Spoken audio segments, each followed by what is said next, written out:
Jonathan Taylor's career has been overall insane. He was one of the best running backs in college football history and is now an NFL star.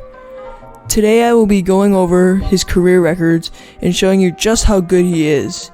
If you like this, subscribe because I post high quality sports videos on college football, college basketball, NFL, and MLB. And when we play us, let's go. Anyway, coming out of high school, Jonathan Taylor was a 3-star recruit, the 371st best prospect in the class of 2017, the 24th best running back in the class, and the 8th best running back in the state of New Jersey. It is honestly surprising now he was not a 5-star because he had the athleticism and the speed and the size to dominate, and set the New Jersey rushing yards record, accumulating over 4,000 yards in his career there. He got offers from schools like Rutgers, Albany, Army, Boston College, Temple, Virginia Tech, and Wisconsin, where he would end up going ultimately. Wisconsin did not have the most competitive running back room, so Taylor would be the starter in one of the worst passing offenses in the nation with a great defense and offensive line. Typical Wisconsin. The results were well shown. Even in his true freshman year, he was a beast, rushing for 1,977 yards with 6.6 yards per carry and 13 touchdowns on 299 attempts. He broke the single-season rushing yards record by a freshman and a true freshman, previously held by Adrian Peterson. He also tied the record for the fewest games for a freshman to reach 1,000 yards, doing so in only 7 games. He holds the record for the most Big Ten Freshman of the Week award winners with 8. All those records still stand to this day, and everyone knew it was going to be a run play. It was no secret. Wisconsin's passing offense was terrible, but with some help from his offensive line, he went off. He came in there and became a boss. He rushed for over 100 yards on 9 different occasions in the regular season, 3 of which he went for over 200 yards. His biggest games were versus FAU, where he went for 223 yards rushing and 3 touchdowns, versus Nebraska, where he went for 249 yards and 2 touchdowns, and versus Purdue with 219 yards and 1 touchdown. His only bad game was in Wisconsin's one loss of the season versus Ohio State, where he rushed for only 41 yards on 15 attempts in a 27-21 loss to the Buckeyes, but at least he got 3 receptions for 30 yards in that game. He closed out the season with a win in the Orange Bowl versus Miami, going for 130 yards and no touchdowns. There was no knock on him except Wisconsin's easy schedule, kind of in the Big Ten West, and a top offensive line. But come on, if you rush for 1,977 yards, I'm pretty sure it is a combination of godly running back skills and a good offensive line. In his sophomore year in 2018, he was even better, cracking 2,000 yards for the first time in his career, 2,194 yards to be exact, for 16 touchdowns, having 5 games where he topped over 200 yards rushing in a game. In one game versus Purdue, he went for 321 yards. The dude was insane, and was the only reason Wisconsin was winning games at all, because they had one of the worst passing offenses in the nation, and their defense was not really elite that season, as like usual. He broke the record for the most career rushing yards through their sophomore season, and won First Team All-American and the Doak Walker Award. He averaged 7.2 yards per carry too, so it's not like him getting 30 carries a game inflated his numbers. His biggest game were versus Purdue, a 253-yard rushing game, a 208-yard rushing game versus Rutgers, a 2,021-yard rushing game versus Nebraska, and a 185-yard rushing game versus Penn State. And to close off the year, a 205-yard rushing game. Also, he was stronger and honestly jacked. He did not fumble, did stuff, and his draft stock was already NFL caliber. Keep this in mind.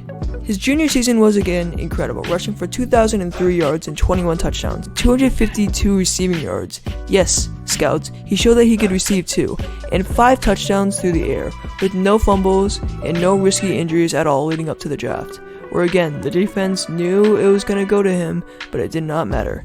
He set the record with the most career rushing yards through someone's junior season, and was continually insane. He became the first person to win the Doak Walker Award twice since Darren McFadden in 2007. He cracked 200 yards 4 times this time. His big games being a 250-yard game versus Iowa, a 222-yard game versus Purdue, a 203-yard game versus Michigan. And if you want to know more about Michigan and their QB battle, I do have a video about that. a 148-yard rushing game versus Ohio State, and a 204-yard rushing game versus Nebraska. He closed off the year with a 94-yard rushing game and a loss versus Oregon. He ended his career with 6,174 career rushing yards, a Wisconsin team record, and was 4th all-time in career rushing yards for FBS, 6th when you count bowl games. Truly a dominating career with no silver lining. Let me say that up to this point, he has done nothing but ball out, does not have any injury history, has averaged amazing yards per carry, and had a strong receiving season in his final year. And had the build. He was a freak, and the speed and the physicality of an NFL star, and played in the Big Ten, which is second toughest conference. Yeah, I'm also looking for anything wrong with him.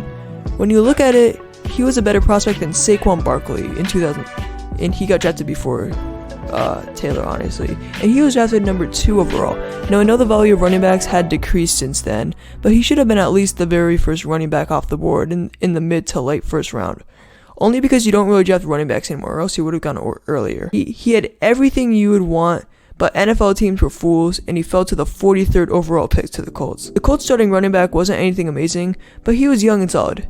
His name was Marlon Mack. He had 247 attempts the previous year before, Taylor got drafted, for 1,091 yards, his first 1,000-yard season in his career. He had 8 touchdowns and averaged 4.4 yards per carry, and had 901 yards rushing the previous year. And 1,000 yards rushing is nice, but he had over 247 carries, and the Colts' passing offense was terrible. So it's not that Mack was bad, it's just they needed a top 5 running back for their offense to even be decent. And when they drafted Taylor, they expected him to be a good 1-2 punch with Mack in the hopes that Mack developed more. And in 2020, Jonathan Taylor didn't have the production that we all know him for today. It was still a very solid season, and one that was a pleasant surprise to many. It wasn't elite, but it was pretty damn good. And it wasn't a season where people said, oh, it was just okay, or yeah, he needs to show more. People did not expect much from him, and it was more of a, hey, I'm here, establishing himself as one of the better starting running backs in the league, and fans were curious about what he could do the following year. But going back to 2020, in 2020 he had 232 carries for 1,169 yards. Yeah, in his first season he broke over 1,000 yards. He averaged 5 yards per carry and 11 touchdowns, and 300 yards receiving with 1 touchdown there. For a rookie behind an OKO line with a bad coach and a non-existent passing offense is insane, and he deserves to be recognized as one of the better players after 1 year. That is insane. Marlon Mack got hurt in his first game versus Jacksonville, and boy did Taylor step up. He wasn't even the vocal point quite yet until mid-season when he gained trust, so it makes it even more impressive about his stats. Also, it's super impressive that he was so terrible early season, and he turned it up late. The second game of the season, he had 101 yards rushing and a touchdown versus the Vikings. Then the next 5 weeks, he got double-digit carries, but the most yards he would muster up was 68 in a game. This was truly the only time in this video where he struggled. Then he got 27 yards and 17 yards in back-to-back games, and people were quick to call him a bust. But if he could still manage to have even a solid season after this start, then he would be held as an elite status. Through his first 9 games, he only had 428 yards. For him to finish over 1,000 yards, he was had to play like a top 3 running back, because only amazing players can turn up the Jets in a bad season and still manage to have good stats. But because Taylor's a beast, even with him on track to finish terrible, he somehow managed to ball out. The next week versus the Titans, he got a season high 22 carries for 90 yards for 4.1 yards per carry. We all knew he had talent because he had good games before. It was just a return back to usual. But it's still only 4.1 yards per carry that game for 90 yards. He had 5 more games and 518 yards to get to 1,000. He would need to almost double that, but his end was insane. The next game, the Colts did not utilize him, and he only had 13 carries, but he had 91 yards and 7.1 yards per carry, and 3 receptions for 44 yards and a receiving touchdown. This was truly his first game showing his consistency in the NFL, with back-to-back good performances. Then versus the Raiders, he exploded, having 150 yards on just 20 carries. Notice how the coaches refused to give him a big workload even though he was a beast. He averaged 7.5 yards per carry and had 2 touchdowns. This was the moment, 3 straight 90-plus yard games, and his first elite game. He showed that when you feed him, he delivers. Then versus Houston, he had 83 yards on 16 carries and 5.2 yards per carry in that game.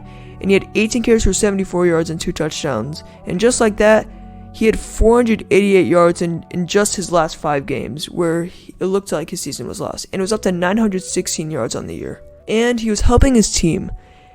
a lot. His end to the season made people know his name. How crazy is a rookie not getting that much carries, where in the first 9 games he had only 428 yards. To finish the year with 1,169 yards was crazy. He only had 3 games where he had 20 plus yard carries, but his best would be for last. In the final game of the regular season, he had 253 yards on 30 carries, 8.4 yards per bump, and 2 touchdowns, including a 50-yard rushing. His whole career in college, when you fed him, he delivers. His rookie year was over, and he was not a certain star, but everybody knew he was a breakout candidate for 2021 because he was amazing. His finish to the season, and he was not utilized correctly, and early season he barely got any carries. In the final game of the year versus the Bills, he had 78 yards and a touchdown. Everyone was excited for him because his end was very good, and the Colts were going to make running the ball more of a focus. 2021, this is where he established himself as elite. His end to 2020 was a sign of things to come. In 2021, he exploded, where in 2020, he rushed for 1,811 yards, averaging 5.5 yards per carry. Before this, people knew he broke out as a solid player in his rookie year, but as a sophomore he broke out as an NFL star. This season was outstanding. He had a somewhat slow start again, but it was not bad by any means. But then after only getting 100 plus yard game in his first 6 games, he turned it up for real. He had 145 yards on 14 attempts for 2 touchdowns versus the Texans, and the coaches still should have fed him more if you ask me, but he was still amazing. He followed that up with a 107-yard, 5.9 yards per carry game versus San Francisco, and having a rare below 100-yard game versus Tennessee. Then again, magic struck. I know I keep saying this, but when he broke out in this video, but this was really it. His rookie year, he broke out into a starter that should be respected this year. Then 2021, he broke out into a top 5 running back in the NFL.